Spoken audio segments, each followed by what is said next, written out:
नमस्कार दोस्तों, मैं राजेश शर्मा एक बार फिर हाजिर हूँ कृष्णा अकादमी अजमेर के यूट्यूब चैनल पर। दोस्तों, पिछले वीडियो में अपन ने आणविक खनिज पढ़े थे और इस वीडियो में अपन उर्वरक खनिज पढ़ेंगे। तो आइए शुरू करते हैं। उर्वरक खनिज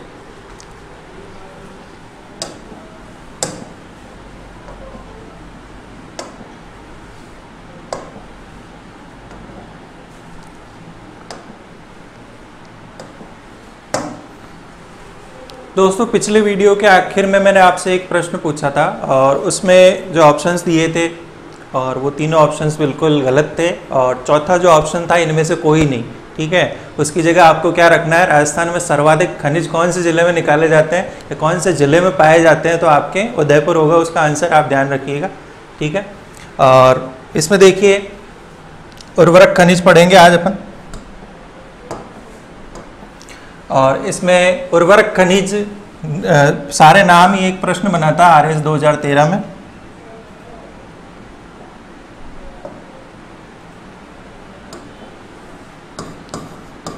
RS प्री 2013 में प्रश्न आया था कि राजस्थान में पाए जाने वाले उर्वरक खनिज कौन से हैं, तो उनके नाम पूछे थे। ठीक है, उनमें कोई खाने नहीं पूछी थी या जिलों के नाम नहीं पूछे थे, सिर्फ खनिजों का नाम पूछा था कि राजस्थान में कौन से उर्वरक खनिज पाए जाते हैं। ठीक है, तो ध्यान रखना आप, जैसे आपने प्रश्न देखा हो तो उसमें 4 ऑप्शन है और उसमें से देखिए जिप्सम है, आपके रॉक फॉस्फेट है, पाइराइट्स है और आपके पोटाश है। ये 4 जो उर्वरक खनिज है ये राजस्थान में पाए जाते हैं। तो एक एक करके अपन इनको पढ़ेंगे।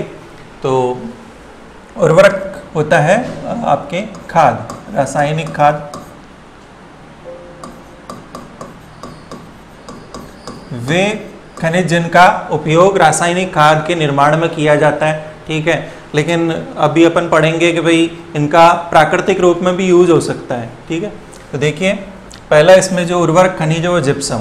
ठीक है, जिप्सम आपने देखा होगा, कभी हड्डी टूट जाती है, चोट लग जाती है हड्डी पे, तो आपने देखो प्लास्टर चढ़ाते हैं हॉस्पिटल में, तो वो क्या है, प्लास्टर ऑफ पेरिस है। वो किसका रूप है, एक जिप्सम का ही रूप है, उसी प्रकार का होता है आपके जिप्सम। जिप्सम का अन्य नाम देखिए सेलेनाइट। सेलेनाइट क्या है, जिप्सम को सेलेनाइट और हरसोट, ठीक है, हरसोट भी कहते हैं, सेलेनाइट और हरसोट। अब ये सेलेनाइट है क्या, जिप्सम के जितने भी प्रकार हैं उन सबको मिला के क्या कहा जाता है, सेलेनाइट कहा जाता है। जिप्सम के 4 प्रकार बोलते हैं, जो रत्न विशेषज्ञ हैं उनके आप देखो तो उसमें बताते हैं कि भाई जिप्सम के 4 प्रकार होते हैं, उनको सबको मिला के क्या कहा जाता है, सेलेनाइट कहा जाता है। और एक अन्य नाम है क्या, हरसोट। ठीक है, आपको सीधा सा क्वेश्चन भी पूछ सकते हैं कि सेलेनाइट या हरसोट किस खनिज का दूसरा नाम है, अन्य नाम है, तो आपको क्या करना है, उसमें यहाँ पे ही प्रश्न बन जाता है। ठीक है, जिप्सम के अन्य नाम क्या है, तो आपके सेलेनाइट और हरसोट है। अब ये जिप्सम कहाँ पाया जाता है, तो आप ध्यान रखिएगा, पहले तो ये है क्या, जिप्सम कैल्शियम का जलकृत सल्फाइड है। ठीक है, जलकृत सल्फाइड मतलब आपने देखा हो कैल्शियम चूना। ठीक है, चूने का ही एक क्या है, अन्य प्रकार बोल सकते हैं, अन्य उसका अन्य संरचना बोल सकते हैं, चूनेदारी संरचना है। ठीक है, ये जलकृत, जल के द्वारा निर्मित होता है। जिप्सम कैसे बनता है, कैल्शियम के जलकृत सल्फाइड है। ठीक है, ये कैल्शियम का क्या है, सल्फाइड है, जिसका निर्माण क्या होता है, जो जल की शक्ति है, जल की क्रियाएं होती है, रासायनिक क्रिया है, उससे होता है। ठीक है, अब आप देखिए नमक की खानों में भी क्या मिलता है, जो पहाड़ी नमक होता है, नमक की खानों में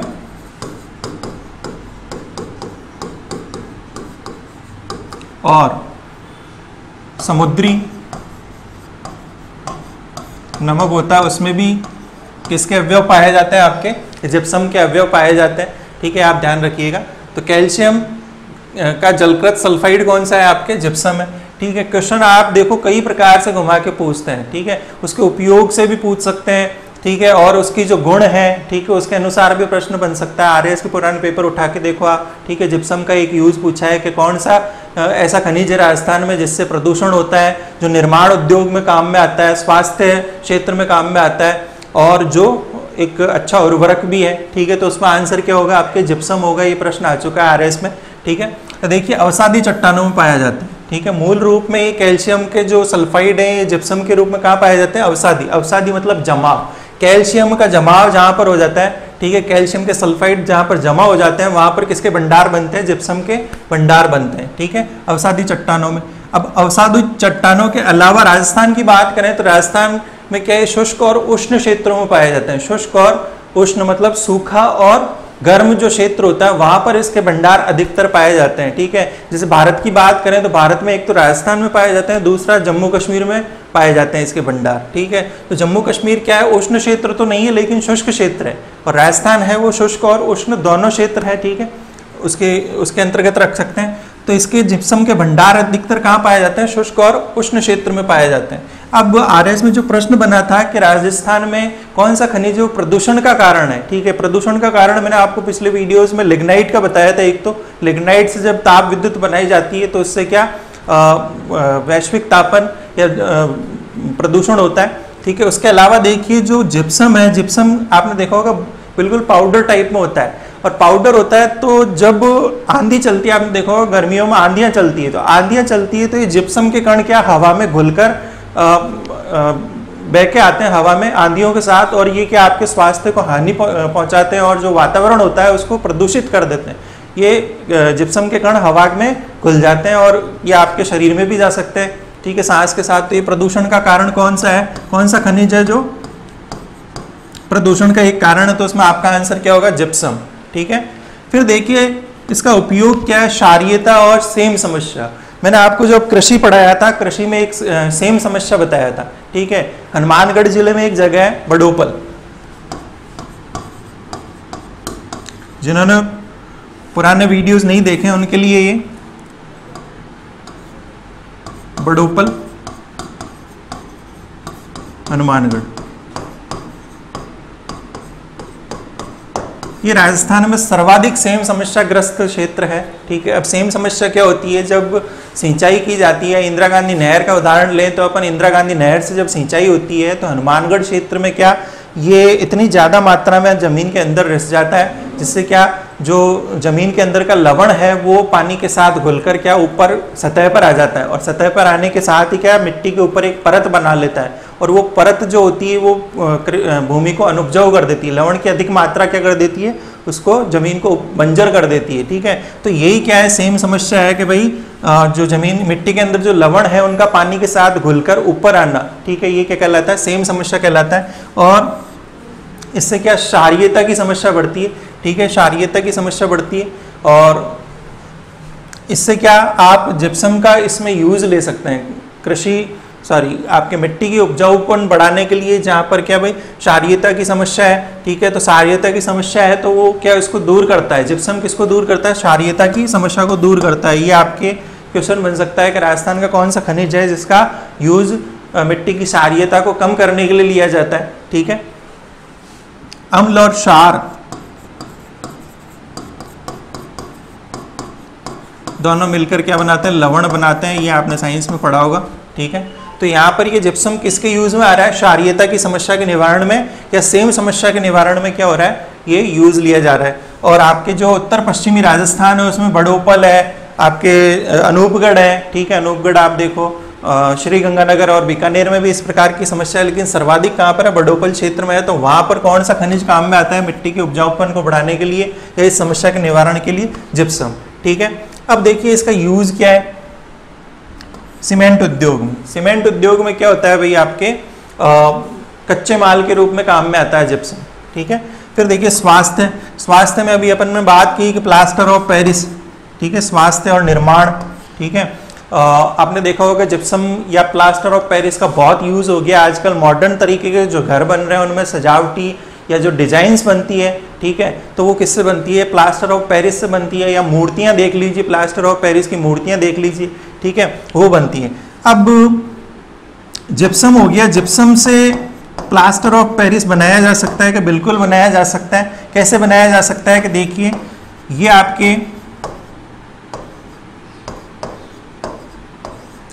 आपके जिप्सम का सूत्र है। ठीक है, अब ये जिप्सम से प्लास्टर ऑफ पेरिस कैसे बनेगा,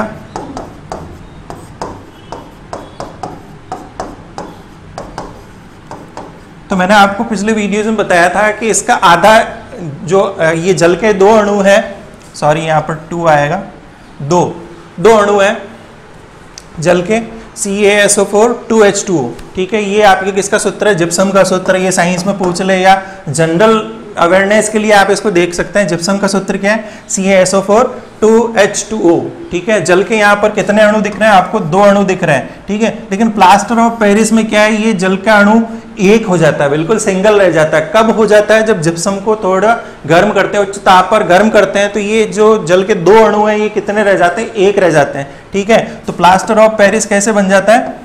CaSO4H2O, ये आपके क्या बन गया? इसमें प्लास्टर ऑफ पेरिस बन गया, ठीक है। तो ये जिप्सम को कन्वर्ट कर लिया जाता है, फिर इसका यूज किस में होता है? स्वास्थ्य क्षेत्र में होता है, और निर्माण क्षेत्र जो भी उन बात की मूर्तियां हैं या भवन निर्माण में जो डिजाइन्स बनाई जाती है आजकल, उसमें काम में आता है, ठीक है। उर्वरक उद्योग में, ठीक है। अमोनियम जो सल्फेट है उसके निर्माण में काम में आता है। पहले गंधक का अम्ल बनाया जाता है जिप्सम का यूज लेके, फिर इसका यूज है गंधक के अम्ल का, वो किसमें होता है? आपके अमोनियम सल्फेट के निर्माण में होता है,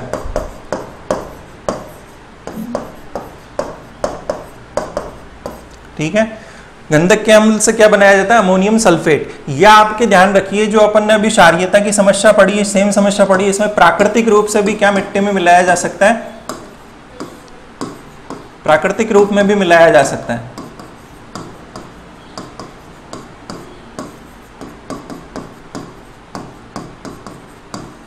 ठीक है। प्राकृतिक रूप में ही क्या मिलाया जा सकता है? आपके जिप्सम मिलाया जा सकता है। और इसका उर्वरक उद्योग में कैसे काम में लिया जाता है? इससे क्या बनाते हैं? अमोनियम सल्फेट बनाते हैं। गंधक का अम्ल बना के उससे क्या यूज लिया जाता है? अमोनियम सल्फेट जो रासायनिक उर्वरक है, आपने अगर रासायनिक उर्वरक या खाद के कट्टों पर अगर पढ़ा हो तो उसमें एक नाम ये भी मिलेगा आपको, अमोनियम सल्फेट, ठीक है। तो उसके निर्माण में भी कौन सा काम में आता है? आपके जिप्सम काम में आता है, ठीक है। आप इसका स्क्रीनशॉट ले लीजिए जो प्रश्न मैंने आपको बताए हैं, ठीक है। और फिर आगे बढ़ते हैं अपन।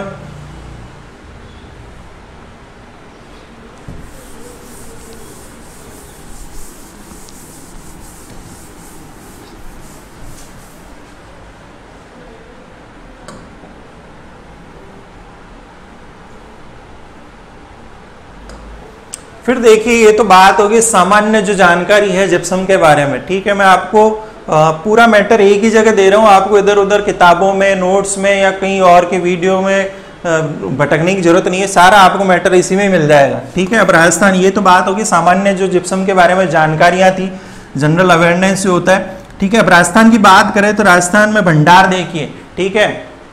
तो भंडार है उसमें प्रथम स्थान है, ठीक है, और उत्पादन में भी प्रथम स्थान है। लेकिन ध्यान रखना, आपने अगर भंडारों की दृष्टि से बात करें तो राजस्थान में ये भंडार पाए जाते हैं, ठीक है। यहाँ पर आप 90% मत कर देना, ठीक है। हाँ, प्रथम स्थान जरूर है, लेकिन परसेंटेज की बात करें तो 43.28% जो है आपके, वो इतने भंडार हैं, ठीक है। राजस्थान भंडारों की दृष्टि से प्रथम है, ठीक है। अब प्रथम राजस्थान हो गया,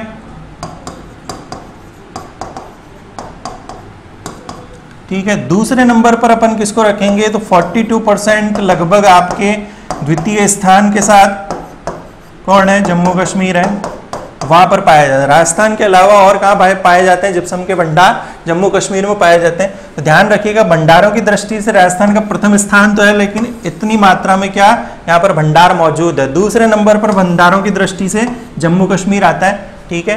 राजस्थान के अलावा कौन सा राज्य हो गया? जम्मू कश्मीर, ठीक है। अब देखिए, उत्पादन की बात आती है तो उत्पादन में राजस्थान का प्रथम स्थान है, ठीक है। और यहाँ पर 90% से अधिक उत्पादन होता है। भारत के कुल जिप्सम उत्पादन का कहाँ पर अधिक होता है? राजस्थान में होता है। अब जम्मू कश्मीर में क्यों नहीं होता? उसका कारण सुन लीजिए, वहाँ की जो भौगोलिक स्थलाकृति है, ठीक है, भौतिक स्थलाकृति है, वो क्या वही थोड़ी उबड़ खाबड़ टाइप में है, और वहाँ पर इतने संसाधन भी मौजूद नहीं है जिससे उसका दोहन किया जा सके। ये कारण है वहाँ पे दोहन नहीं किए जाने का। लेकिन अब क्या धीरे धीरे वहाँ पर विकास की गतिविधियाँ बढ़ी हैं, ठीक है।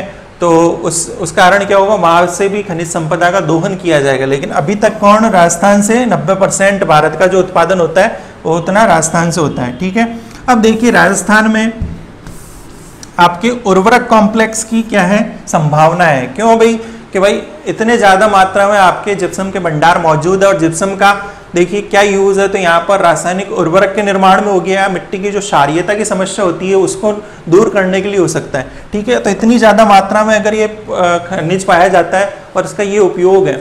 आपने देखा होगा जो उर्वरक है वो आयात किया जाता है भारत में विदेशों से आयात किया जाता है उर्वरक को, रासायनिक उर्वरक को, लेकिन यहाँ पर इसके भंडार मौजूद है। तो ये संभावना है कि राजस्थान के उर्वरक कॉम्प्लेक्स के रूप में क्या आने वाले टाइम में बन सकता है, उर्वरक कॉम्प्लेक्स बन सकता है। ठीक है, और ये कौन बना सकता है इसको, Rajasthan state minerals and mines limited जो है ये यहाँ पर दोहन करता है इसका।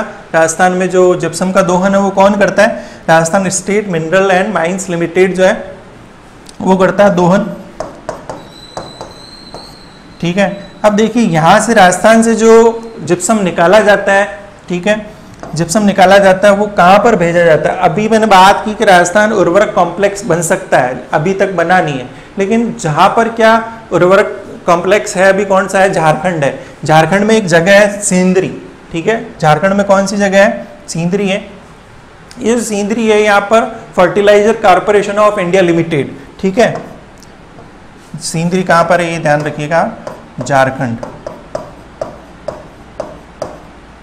सेंद्री है, झारखंड है। Fertilizers of India Limited. ठीक है, Fertilizers Corporation of India Limited, ये कहाँ पर स्थित है, सेंद्री झारखंड में है। वहां पर क्या किया जाता है, जिप्सम का यूज किस में लिया जाता है, रासायनिक उर्वरकों के निर्माण में लिया जाता है। अगली स्लाइड की तरफ बढ़ते हैं अपन। हाँ, ये राजस्थान की बात होगी। अब जो जिले हैं जहां पर इसका खनन किया जाता है, ठीक है, तो वो देख लेते हैं थोड़ा सा कि कौन से जिले हैं जहां पर खनन किया जाता है जिप्सम का। ठीक है, सबसे ज्यादा भंडार और उत्पादन। ठीक है, सबसे ज्यादा भंडार और उत्पादन कौन से जिले में है, आपके नागौर जिले में है। ठीक है, ये ध्यान रखिएगा, ये सिंपल सा प्रश्न बन सकता है यहाँ पर। राजस्थान में जिप्सम के सर्वाधिक भंडार और सर्वाधिक उत्पादन कौन से जिले में होता है, तो आपके नागौर उसका उत्तर होगा।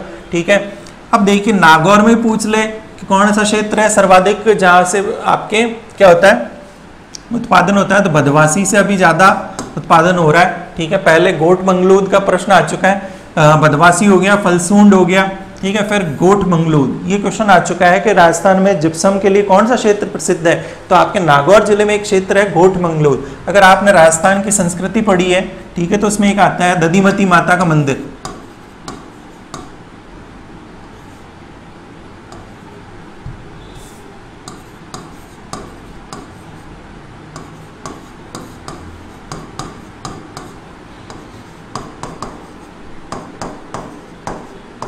दधिमती माता का मंदिर कौन से जिले में स्थित है या कौन से स्थान पर है, तो नागौर तो जिला हो गया और गोट मंगलूद क्षेत्र हो गया। ठीक है, गोट मंगलूद कहाँ पड़ता है, नागौर में पड़ता है, और ये दो वजह से प्रसिद्ध है, एक तो दधिमती माता का मंदिर और दूसरा आपके क्या है, जिप्सम के भंडारों के लिए। ठीक है, फिर देखिए दूसरा स्थान है जैसलमेर का। ठीक है, आपके जो कॉलेज लेक्चरर हैं, ठीक है, 2014 का पेपर आप उठा के देखिए, इसमें प्रश्न पूछा है कि राजस्थान का कौन सा जिला है जो जिप्सम के भंडारों की दृष्टि से महत्वपूर्ण है। उसमें नागौर नहीं था और ये बाकी जिले नहीं थे, और जैसलमेर के अलावा कुछ और जिलों के नाम थे। तो इसमें इस क्वेश्चन में आपके क्या आंसर होता, जैसलमेर जिला आंसर होता है जिसमें जिप्सम के भंडार पाए जाते हैं। ठीक है, फिर देखिए जैसलमेर में मोहनगढ़ क्षेत्र है, लाखा है और पोखरण। ठीक है, इन क्षेत्रों के आसपास क्या आपके जिप्सम के भंडार पाए गए हैं।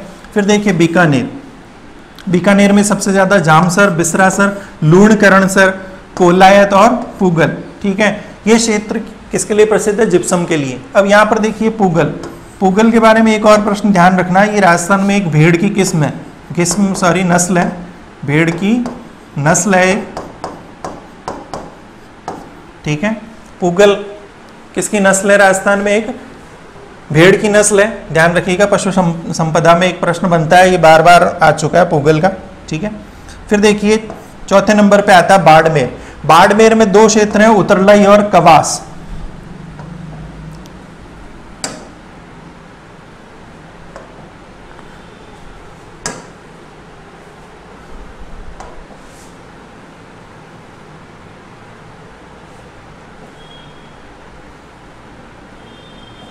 हाँ देखिए उतरलई आप ध्यान रखिएगा, जो आपके वायुसेना है उसका एक क्या स्टेशन है यहाँ पर उतरलई बाड़मेर में। अगर आप रेल मार्ग से जाते हैं जोधपुर से बाड़मेर तो वहाँ पर बीच में क्या आता है, उतरलई आता है। और उतरलई किसका है, आपके एयरफोर्स का स्टेशन है उतरलई, ठीक है उतरलई। फिर देखिए बाड़मेर में दूसरा कवास, ठीक है। कवास में मैं बार बार आपको ये चीज़ बताता हूँ, 2006 का एक बाढ़ का जो प्रश्न था वो आरएस में आ चुका है। आरएस 2008 में आया था, ये मैं कई बार बता चुका हूँ, लेकिन आज ये फिर और कवास अपने काम में आएगा। कैसे काम में आएगा, तो ये 2006 में जब बाढ़ आई थी कवास में, तो उसमें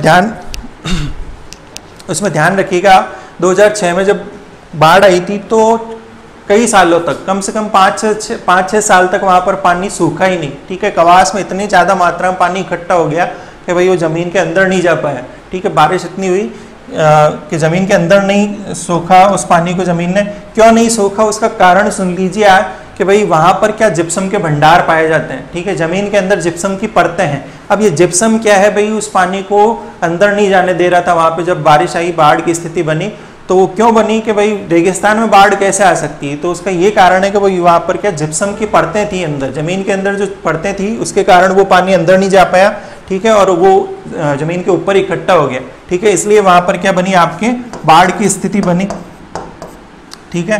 तो ये कवास का थोड़ा सा।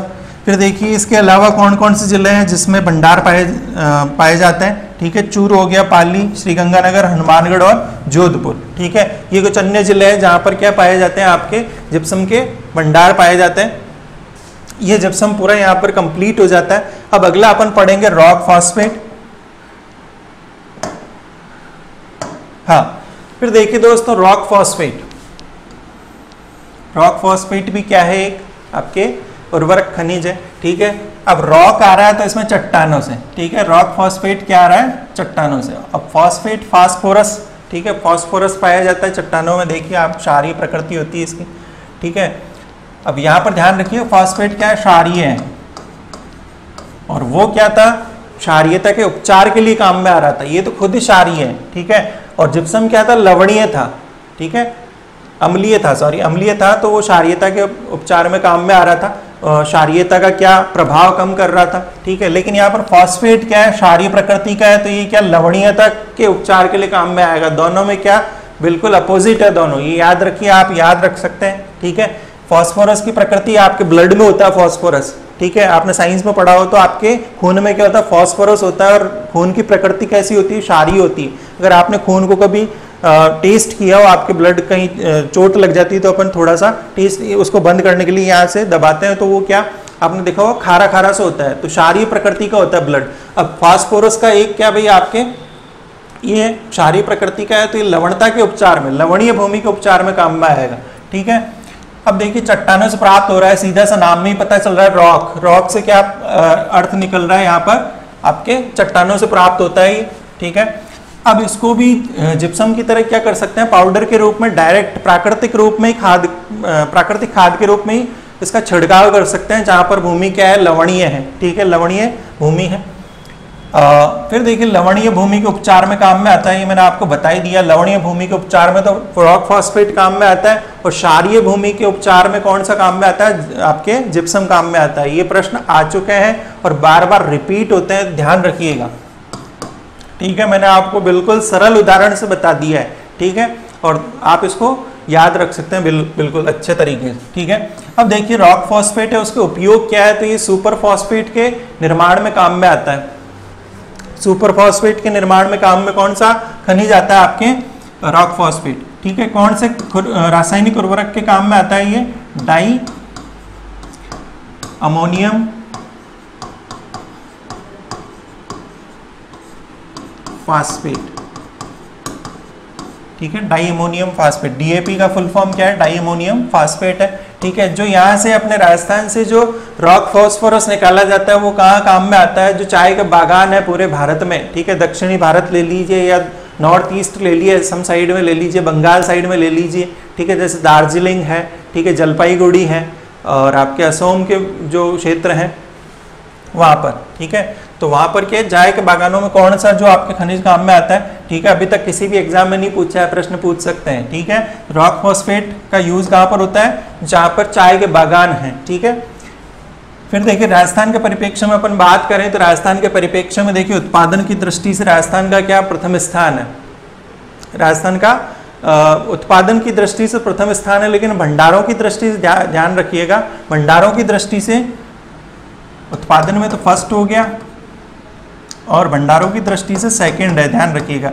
और फर्स्ट कौन है, एमपी फर्स्ट है, ध्यान रखिएगा। इसमें आप गलत मत कर देना, बिल्कुल ध्यान रखिएगा। भंडारों की दृष्टि से क्या है, सेकंड नंबर पर है राजस्थान, लेकिन उत्पादन की दृष्टि से क्या है, प्रथम स्थान पर। उत्पादन क्या होता है, 75% उत्पादन होता है, लेकिन भंडार कहाँ पर पाए जाते हैं, मध्य प्रदेश फर्स्ट पोजीशन पे है, ध्यान रखिएगा, ठीक है। तो यहाँ पर आप गलती कर देते हैं, ऐसे प्रश्नों में गफलत कर देते हैं, तो ये विशेष रूप से ध्यान रखिएगा। भंडारों की दृष्टि से राजस्थान का सेकंड नंबर आता है, ठीक है। अब राजस्थान में जो Rajasthan state mineral and mines limited है, वो क्या दो इस रॉक फॉस्फेट से जो इसने उर्वरक बनाए हैं, रासायनिक उर्वरक, वो कौन से हैं, उदय फॉस और राज फॉस। ये क्या है, Rajasthan state mineral and mines limited द्वारा बनाए गए क्या है, रासायनिक उर्वरक है, ठीक है। ये इनके नाम क्या है, उदय फॉस और राज फॉस, ठीक है।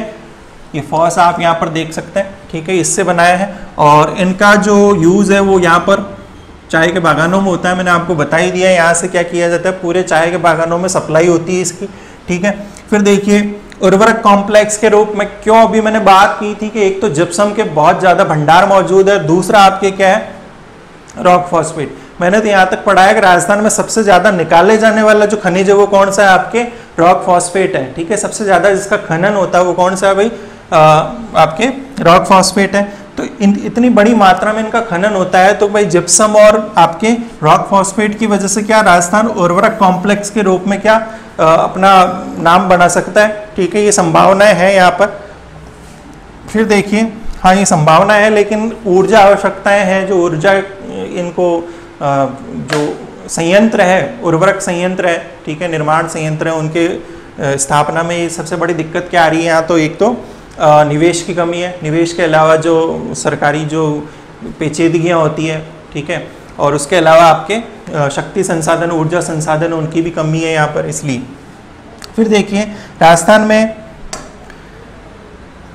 खनन क्षेत्र कौन से हैं, खनन क्षेत्र कौन कौन से हैं इसके रॉक फॉस्फेट के, तो सबसे ज़्यादा ध्यान रखिएगा उदयपुर जिले में। यहाँ पर प्रश्न बनता है कि राजस्थान में सबसे ज़्यादा रॉक फॉस्फेट का भंडार और खनन कौन से जिले से होता है, तो उदयपुर जिला हो गया, ठीक है। भंडार और उत्पादन दोनों की दृष्टि से या कौन सा क्षेत्र है जब से यहाँ से सबसे ज़्यादा भंडार है और उत्पादन होता है, झामर कोटड़ा, ये RS में आ चुका है, आप देखिए पुराने पेपर उठा के, ठीक है। RS प्री में 2 बार आ चुका है शायद ये क्वेश्चन झामर कोटड़ा का। झामर कोटड़ा कहाँ पर है, उदयपुर जिले में, और कौन से खनिज के लिए प्रसिद्ध है, रॉक फॉस्फेट के लिए, ठीक है। यहाँ पर खनन कौन करता है, तो Rajasthan state mineral and mines limited है, वो करता है। और दूसरा क्षेत्र है झामर कोटड़ा के अलावा माटोन, यहाँ पर हिंदुस्तान जिंक लिमिटेड करता है खनन, ठीक है। दोनों जगह अलग अलग जो है वो करते हैं। फिर देखिए दूसरा स्थान है उदयपुर के बाद बिरमानिया, ठीक है। बिरमानिया में कहते हैं सबसे पहले जो इसका भंडार सबसे पहले उत्पादन कहाँ पर शुरू हुआ, जैसलमेर में उत्पादन हुआ था रॉक फॉस्फेट का, सबसे पहले पता चला था। दूसरे नंबर पे कौन सा आता है, झामर कोटड़ा आता है दूसरे नंबर पे, ठीक है। बिरमानिया में सबसे पहले खनन हुआ था इसका। फिर देखिए दूसरा लाठी, लाठी सीरीज क्या है, RS में प्रश्न आ चुका है, लाठी सीरीज क्या है, तो भूगर्भीय जल पट्टी, मीठे पानी के भंडार मिले हैं जैसलमेर जिले में। क्या है, हाँ लाठी सीरीज कौन से जिले में है, जैसलमेर जिले में। लाठी सीरीज किसके लिए प्रसिद्ध है, या लाठी सीरीज क्या है, भूगर्भीय जल पट्टी है, ठीक है, वहां पर मीठे पानी के भंडार मिले। अब यहाँ पर अपन लाठी सीरीज किसमें पढ़ रहे हैं, रॉक फॉस्फेट में। लाठी क्षेत्र में क्या कौन से खनिज के भंडार पाए जाते हैं, रॉक फॉस्फेट के भंडार पाए जाते हैं, ठीक है। जमीन के अंदर इसकी चट्टानें पाई जाती हैं। फिर देखिए फतेहगढ़, लाठी के अलावा जैसलमेर का कौन सा क्षेत्र है रॉक फॉस्फेट के लिए जो फेमस है, फतेहगढ़। फिर देखिए सीकर जिले का करपूरा, यहाँ पर नवीन भंडार पाए गए रॉक फॉस्फेट के। अलवर का देखिए अडुका, अडवानी, बांसवाड़ा में सलोपत और जयपुर में अचरोल, ठीक है। ये क्षेत्र किसके हैं, आपके रॉक फॉस्फेट के लिए प्रसिद्ध है, ठीक है।